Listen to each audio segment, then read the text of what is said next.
Bună ziua! Vă prezentăm cum s-a datat un Magic 32A la Android 2.2 cu Canyon Mod 6.1 DS.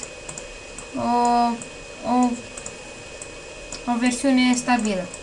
Copiați aceste 3 fișiere pe SD card, care le găsiți pe canyonmod.com, update CM 6.1 îl găsiți tot acolo. GAPS-ul trebuie să intrați pe site oficial, iar acest fișier îl găsiți pe Canyon Mod Wiki.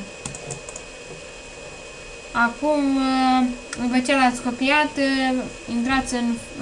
copiați un flash rec pe telefon, dați imagine recovery mode, stingeți telefonul, apăsați Home plus Power, iar după aceea aplicați acele fișiere. Vă mulțumim!